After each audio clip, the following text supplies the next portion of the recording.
Hello বন্ধুরা, আজকে আমি তোমাদের জন্য আরেকটা নতুন ভিডিও নিয়ে চলে এসেছি। আজকের এই ভিডিওর মূল পারপাস হচ্ছে ক্লাস 4 এর লেসন 2 অর্থাৎ তোমাদের যে গল্প a girl in a fair, এই গল্পটির যে আমাদের বাদবাকি যে অ্যাক্টিভিটি ছিল সেগুলো আমরা কমপ্লিট করব। অর্থাৎ আজকে আমরা করব তোমাদের অ্যাক্টিভিটি 6 থেকে শুরু করে আপ টু তোমাদের অ্যাক্টিভিটি 8B পর্যন্ত। তো ভিডিওটা স্কিপ না করে একদম তোমরা পুরোপুরি দেখতে থাকো। আমি আশা করব এই ভিডিওটা দেখার পর তোমাদের এই চ্যাপ্টার থেকে আর কোনো ডাউট থাকবে না। ওকে, আর বলা বাহুল্য আমি এই ভিডিওর আগে অলরেডি বাকি 3টে পার্টে আমি সম্পূর্ণ গল্পটা এবং ওয়ার্কশপ সহ অ্যাক্টিভিটি 5 পর্যন্ত আলোচনা করে দিয়েছি। তো যারা যারা দেখোনি, আমি এই ভিডিওগুলো ডেসক্রিপশনে দিয়ে দেবো, তোমরা সেখান থেকে ওই ভিডিওগুলো দেখে নিতে পারো। ওই ভিডিওগুলো দেখে নাও, তারপরে এই ভিডিও দেখতে শুরু করো, তাহলে তোমাদের বুঝতে সুবিধা হবে। ওকে, তো চলো আজকে সমালোচনা করে তাড়াতাড়ি আমরা আমাদের অ্যাক্টিভিটিতে চলে আসি। আমরা প্রথম করবো আমাদের অ্যাক্টিভিটি নাম্বার 6। দেখো কি বলেছে, প্রশ্ন উত্তর লিখতে বলেছে। দেখো একদম সোজা, হু ইজ লিপিস ক্লাসমেট। লিপির ক্লাসমেট, লিপির সহপাঠী কে ছিল? দেখো আমরা আগের দিনই গল্পে পড়েছি যে লেখা আছে, এই দেখো কোথায় গেল, এই যে after a while Lipi hear someone calling her name, it is Sujoy her classmate. তাহলে লিপির ক্লাসমেটের নাম আমরা কি পেয়েছি? সুজয়। তাহলে কিভাবে লিখবো? একদম সোজা, দেখো তোমাদের আমি উত্তর লেখাও শিখিয়ে দিচ্ছি। যদি দেখো হু দিয়ে প্রশ্ন আছে, তাহলে কি করবে? হু এর জায়গায় উত্তরটা লিখবে, হু এর ঠিক পর থেকে বাদ বাকি যা আছে দেখে দেখে লিখে দেবো। তাহলে কি করব, এই হু এর জায়গায় আমরা খালি কি লিখবো? সুজয়। ঠিক আছে, সুজয় লিখবো। এই ঠিক এখান থেকে এতটা যা আছে সম্পূর্ণটা আমরা দেখে দেখে লিখে দেবো। তাহলে কি, ইজ লিপিস ক্লাসমেট। দেখেছ কি ইজি না? কঠিন কিচ্ছু করি না। তারপরটা হোয়াট। হোয়াট মানে কি? হোয়াট মানে হোয়াটের বাংলা হচ্ছে কি। What does Sujoy buy at the fair, অর্থাৎ সুজয় মেলায় গিয়ে কি কিনেছিল? সুজয় মেলায় গিয়ে কি কিনেছিল? দেখো আমরা গল্পে পড়েছি যে he is elated to see Lipi. He buys a doll from Mansur uncle's shops. He also buys the mask of a tiger from Lipi's father. তাহলে সে কি কিনেছে? তাহলে সে একটা পুতুল কিনেছিল মানসুর কাকার দোকান থেকে এবং একটা বাঘের মুখোশ কিনেছিল লিপি বাবার দোকান থেকে, তাই তো? তাহলে লিখবো আমরা। আচ্ছা, এবারে একটু লেখার সময় একটু বুদ্ধি খাটিয়ে লিখতে হবে। দেখো এখানে সাবজেক্ট কার বিষয়ে উত্তর লিখছি? সুজয়, তাই তো? তাহলে লিখবো সুজয়। আচ্ছা, যেমন ডিড থাকলে আমাদের পাস্ট টেন্স করতে হয়, সেরকম যদি আমাদের প্রশ্নে ডাজ থাকে তাহলে মেন ভার্বটার পরে আমাদের এস বা ইএস যুক্ত করতে হয়। তাহলে এটা কি হবে? 22। সুজয় 22 কি এ ডল, তাই তো? পুতুল, একটা ডল কিনেছিল। ডল কোথা থেকে? ফ্রম মনসুর।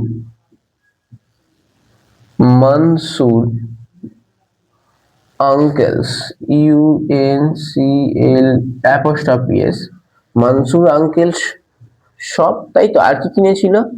অ্যান্ড এবং একটি বাঘের মুখোশ, অ্যান্ড এ মাস্ক কিসের? অফ এ টাইগার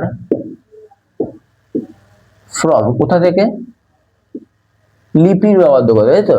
তাহলে লিপিস অ্যাপোস্ট্রফি এস দিয়ে ফাদার্স, এটাও অ্যাপোস্ট্রফি এস হবে, ফাদার শপ লিখলাম। এখানে কি উত্তর শেষ? না, আরেকটু আছে। দেখো লাস্টে আমাদের তো এটাও লেখা হয়ে গেছে, এটাও লেখা হয়ে গেছে, তাহলে কি এতটা পড়ে আছে তো? তাহলে লাস্টে লিখে দেবো এই যে অ্যাট দ্য ফেয়ার। বুঝতে পারলে কতটা ইজি না? কঠিন কিচ্ছু কঠিন, একদম ইজি। তারপরটা হোয়াট ডাজ লিপি ইট অ্যাট দ্য ফেয়ার। লিপি মেলায় গিয়ে কি খেয়েছিল? দেখো লেখা আছে এই যে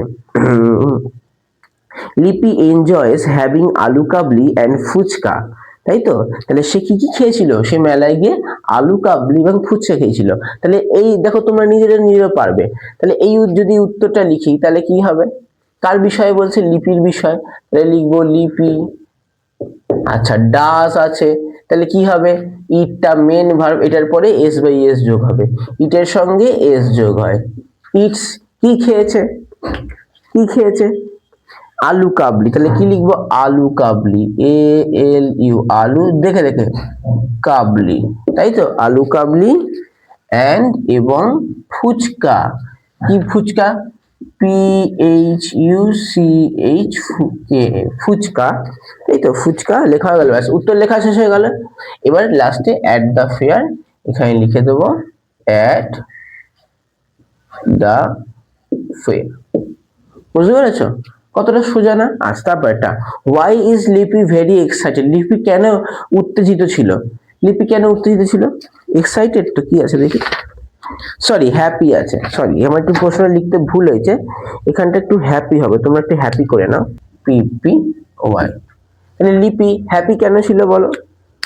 লিপি হ্যাপি কেন ছিল? লিপি হ্যাপি ছিল কারণ সে তার বাবার সাথে মেলায় একটা খুব সুন্দর মুহূর্ত কাটাতে পেরেছিল, তাই তো? তাহলে আমরা লিখবো, আচ্ছা এটা আমি লিখে দিচ্ছি, তোমরা একটু সুন্দর করে লিখে নাও। দেখো তোমরাও পারবে। কার বিষয়ে বলছি? লিপির বিষয়ে, তাই তো? তাহলে আমরা লিখবো লিপি, তারপরে is very happy, very happy. এবার আমি দেখো কি বলেছি, যদি হোয়াই দিয়ে প্রশ্ন থাকে তাহলে সাজিয়ে নেওয়ার পর মেন উত্তর লেখা রেখে বিকজ লিখতে হয়। তাহলে সাজিয়ে নিচে এবার কি লিখবো? বিকজ, কারণ, কারণ এবার মেন উত্তর, কারণ সে সে একটি সময় কাটিয়েছিল, because she has spent a great time, দারুণ একটা সময় কাটিয়েছিল, কার সাথে? উইথ, মেয়ে বলে হবে হার, উইথ হার ফাদার, কোথায় বাবা? মেলায়। তাহলে কি হবে? At the fair. বুঝতে পেরেছো? লিপি is very happy because she has spent a great time with a father at the fair. হয়েছে? বুঝতে পেরেছো? দেখো আমরা কইটুকুনি করলাম, ভালো করে বুঝো, কইটুকুনি করলাম। এই কি গেল, হোয়াইটার জন্য আমরা এইখান থেকে এই বিকজ থেকে শুরু করে এতটা করলাম। এই হোয়াই এর জন্য আমাদের এখানে কি বসেছে? বিকজ বসেছে, তাই তো? এটা কি? হোয়াট ডাস, দেখো লিপির বিষয়ে বলছে, খালি কি করেছি আমরা? এই ডাসের জন্য ইটটা ইটস হয়ে গেছে, আলু কাবলি মুখস্থ করেছি আর ফুচকা মুখস্থ করেছি, এই তো জিনিস। আচ্ছা এটা যদি বলি কি, এটাও দেখো কি কি কি কিনেছিল, তাহলে এখান থেকে a doll from Mansur uncle সব এতটা, আবার এন্ড দিয়ে যুক্ত করে a mask of a tiger from Lipi's father সব, অ্যাসেস। এই তো এইটুকুনি। আর এই যে বাদ বাকি অংশটা এটা আমরা এখানে লিখে দিলাম, তাই তো? এই যে বলি হু, এই হু এর জায়গায় কি করেছি? হু এর জায়গায় আমরা সুজয়টা লিখেছি, বাদ বাকি যা আছে এখান থেকে এতটা আমরা লিখে দিয়েছি, দেখো এই দেখো, তাই তো? বুঝতে পারছো? আশা করি বুঝতে পেরেছো। চলো পরবর্তী অ্যাক্টিভিটিতে আমরা যাই। আচ্ছা এবার আমরা করবো অ্যাক্টিভিটি নাম্বার 7। কি করতে বলেছে? Circle the nouns in the sentences, underline the words which replace the nouns. আচ্ছা অর্থাৎ নাউনের উপর সার্কেল করতে বলেছে এবং নাউনটাকে যে রিপ্লেস করেছে অর্থাৎ প্রোনাউন সেটা তাহলে আন্ডারলাইন করতে বলেছে। চলো করি। কি বলছে তাহলে? প্রথমটা, লিপি লুকস অ্যারাউন্ড দ্য ফেয়ার। তাহলে এখানে এখানে তো নাউনটা বোঝাই যাচ্ছে, লিপি, তাই তো? আচ্ছা তারপর আর কি, এখানে আর কোনো নাউন নেই। She sees the huge merry go round, সে কি করেছে? সে দেখেছে একটা মেরি গো রাউন্ড। তাহলে দেখো এই লিপিকে, লিপির নামটার পরিবর্তে পরের সেন্টেন্সে কি ব্যবহার করা হলো? শি, তাহলে এই শিটা হচ্ছে প্রোনাউন। আচ্ছা sees the huge merry go round, merry go রাউন্ডটা তোমার হচ্ছে একটা নাউন। কেন sir merry go round noun? কারণ একটা কিন্তু তোমার ইয়ের নাম বোঝাচ্ছে, প্রপার নাউন বোঝাচ্ছে, ঠিক আছে? একটা তোমার ইয়ের নাম, তোমার রাইডের নাম। আচ্ছা তারপরে little Lipi has never been to a fair, তাহলে এখানেও একই, লিপি পাচ্ছ। আচ্ছা এটা আগে শুনি, so she is very excited today, তাহলে কি যে সি আছে নামের পরিবর্তে। আচ্ছা সুজয় ইজ লিপিস ক্লাসমেট, তাহলে কি পাচ্ছি? সুজয় পাচ্ছি, তাই তো? লিপি পাচ্ছি, ক্লাসমেটটাও নাউন হতে পারে। আচ্ছা আর কি? হিটা হবে প্রোনাউন। আচ্ছা তারপরে Lipi's father বাইস her a doll. আচ্ছা তাহলে এখানে কি হবে? এখানে হচ্ছে আমাদের লিপিটা, আচ্ছা লিপিটা হচ্ছে নাম। আচ্ছা আর কি?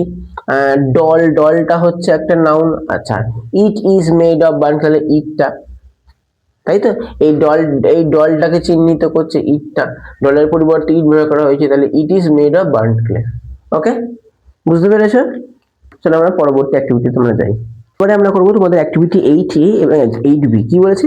Replace the underline words with words from the help box having similar meanings. আচ্ছা, অর্থাৎ এই তোমাদের যে হেল্প বক্সে তোমাদের যে ওয়ার্ডগুলো দেওয়া আছে, এই ওয়ার্ডগুলো সঙ্গে এই ওয়ার্ডগুলোর একই মানে আছে। এবার কোন মানে ধরো এই ভেরিয়াসটা চেঞ্জ করে এখানে কোনটা বসতে পারে একই মানে যুক্ত ওয়ার্ড, সেটা লিখতে হবে। দেখো, আমি প্রথমে মানে বলে দিচ্ছি। লার্জ মানে হচ্ছে বড়, হ্যাঁ। ডিফারেন্ট মানে বিভিন্ন। আচ্ছা, বিগিন মানে শুরু, শুরু করা। আর গ্ল্যাড মানে হচ্ছে খুশি, বা তোমরা বলতে পারো আনন্দ। ঠিক আছে, এবার বলো। দেখো, we see various shops in the fair, তাহলে এখানে কি হতে পারে? একদম ঠিক, তাহলে 1 নম্বরটা তোমাদের হতে পারে কি? ডিফারেন্ট। তোমরা কি করে লিখবে? তোমরা এই পুরোটা লিখবে, যা আছে পুরোটা লিখবে, খালি এই যে যেটা চেঞ্জ, এইখানের জায়গায় খালি ডিফারেন্ট ওয়ার্ডটা লিখে দেবে তলায়। ঠিক আছে। আচ্ছা, 2 নম্বরটা, এটা গেল 1 নম্বর। 2 নম্বরটায় আসি। 2 নম্বরটা কি হবে? Rini is delighted to see her friend. Rini খুব খুশি, তাহলে ডিলাইটেড মানে কি? খুশি। খুশি, তাহলে খুশি কি হবে? গ্ল্যাড। তাহলে কি হবে এটা? 2 নম্বরটা হবে গ্ল্যাড। তাহলে তোমরা কি করবে? তোমরা এই রিনি ইজ লিখবে, এই ডিলাইটেড এর জায়গায় কি লিখবে? লিখবে তোমরা গ্ল্যাড, তারপর টু সি হার ফ্রেন্ড হয়ে গেল। আচ্ছা, 3 নম্বর, হিউজ। হিউজ মানে কি? বিশাল বা বড়, তাহলে কি হবে? হিউজ কি হবে? অবশ্যই লার্জ। তাহলে 3 নম্বরটা কি হবে? 3 নম্বরটা হবে লার্জ। তাই তো? তোমরা কি লিখবে? এই হিউজের জায়গায় লিখবে লার্জ, লিখে এই রক্স থেকে এই পুরোটা লিখে দেবে, হয়ে গেল। 4 নম্বর, the football match is about to start. Start মানে কি? শুরু, তাহলে শুরু হলে কি হবে? বিগিন। তাহলে কি লিখবে তোমরা এখানে? লিখবে 4 নম্বরটা হবে বিগিন। তাই তো? তাহলে কি করে তোমরা লিখবে? The football match is about to, এটুকুনি লিখে এই স্টার্টের জায়গায় তোমরা কি লিখবে? এই বিগিন। ব্যাস, হয়ে গেল। কত ইজি না? আচ্ছা, এবারে অ্যাক্টিভিটি 8B তে আসছে। কি বলছে? Make sentence of your own using the following words. Make sentence করতে বলেছে, খুব সোজা। এগ্রিস মানে কি? এগ্রিস মানে হচ্ছে মেনে নেওয়া। তাহলে কি বলতে পারি? সে কাজটা করতে মেনে নিল। তাহলে কি লিখবো আমরা? হি agrees to do the work. সে এই কাজটা করতে মেনে নিল। বলছে স্যার আমার না এটা ঠিক পছন্দ না, আমি একটু অন্য কিছু লিখবো। তাহলে লেখো my father agrees to buy me a car. আমার বাবা মেনে নিয়েছে আমাকে একটা গাড়ি কিনে দিতে। আচ্ছা, এখানটা ভালো করে খেয়াল করো, এখানে এগ্রিস আছে, ভার্বের সঙ্গে এস আছে। তাহলে ভার্বের সঙ্গে এস কখন হয়? Third person singular number. তাহলে আমাদের সাবজেক্টেতে থার্ড পারসন সিঙ্গুলার নাম্বার লিখতে হবে, মানে হি সি ইট, যে কোনো নাম বা যে কোনো সম্পর্ক, এটাই লিখতে পারবো। ঠিক আছে। কেউ আই উই ইউ এই সব দিয়ে লিখে, তাহলে কিন্তু ভুল হয়ে যাবে, তাহলে কিন্তু সেন্টেন্সটা ভুল। ঠিক আছে, মাথায় ঢুকলো? এক্সক্লেমস, এক্সক্লেমস মানে কি? অবাক হয়ে বলা, অবাক হয়ে বলা। তাহলে কি হতে? আমি সেই এক্সক্লেমস ইন ওয়ান্ডার, সে বিস্ময়, সে বিস্ময় অবাক হয়ে বললো। বুঝতে পারছো? তাহলে আমরা লিখতে পারি সি এক্সক্লেমস, সে বলল, এক্সক্লেমস, সি এক্সক্লেমস, কি বললো? ওয়াও। আমি লিখলাম ওয়াও। আচ্ছা, এখানে একটা বোর্ডের চিহ্নটা দিয়ে দিই। সি এক্সক্লেমস ওয়াও, বিস্ময়বোধক চিহ্ন। কি wow? The car, the car is very beautiful. The car is very beautiful. She exclaims wow, wow বললো, দিয়ে বলছে the car is very beautiful. বুঝতে পারলে? তারপরটা ক্রাউড। ক্রাউড মানে কি? ক্রাউড মানে হচ্ছে ভিড়। তাহলে কি বলতে পারি? আমার বাড়ির সামনে ভিড় আছে। তাহলে লিখবো আমরা there is a big crowd। তোমাদের জন্য সোজা করে দিলাম, there is a big crowd। আমার বাড়ির সামনে, তাহলে in front আমার বাড়ির, অফ মাই হাউস। বুঝতে পারলে? ওকে। ফোক, ফোক দিয়ে কি? ফোক মানে যেন তোমার লোক, তাহলে আমি লোক, আমার ধরো বললাম আমার লোকসঙ্গীত শিখতে খুব ভালো লাগে বা শুনতে ভালো লাগে, তাহলে I love to listen folk songs. I love to listen folk songs, আমি ফোক গান শুনতে খুব ভালোবাসি। ব্যাস হয়ে গেল। এবার তোমাদের কাজ কি থাকবে? তোমাদের কাজ থাকবে তোমরা দুটো কালি নিয়ে যাবে, একটা কালো কালি এবং নীল কালি। এবার যেই যেই ওয়ার্ড গুলো দিয়ে তোমাদের বাক্য রচনা দিয়ে সেগুলো তারা দাগ দিয়ে দেবে ওই অন্য কালিটা দিয়ে, ঠিক আছে? নীল কালি দিয়ে উত্তর লিখলে কালো কালি দিয়ে দাগ দিয়ে দেবে। ক্রাউড আছে, তাহলে এখানে ক্রাউডে তাহলে দাগ দেবো। ফোক, তাহলে কথাটা লাগবে। এতে খাতাটা দেখতে সুন্দর লাগে আর ম্যাডামরা সহজে বুঝতে পারে, ম্যাডাম দেখতে সুবিধা হয়। ওকে, আশা করি বুঝতে পেরেছো। যদি ভিডিওটা ভালো লাগে তাহলে অবশ্যই তোমার ভিডিওকে লাইক করো, কতটা কি বুঝতে পেরেছো সেটা কমেন্টে লেখো, এবং যারা বুঝতে পারোনি তারাও কমেন্টে লেখো। আমি পরবর্তী ভিডিও তোমাদের কমেন্টগুলো পিক করে সেই ডাউটগুলো ক্লিয়ার করার চেষ্টা করবো। আর অবশ্যই ভিডিওটাকে বন্ধু বান্ধবের কাছে শেয়ার করো যাতে তারাও দেখতে পারে, এবং চ্যানেলটাকে বলবো সাবস্ক্রাইব করো।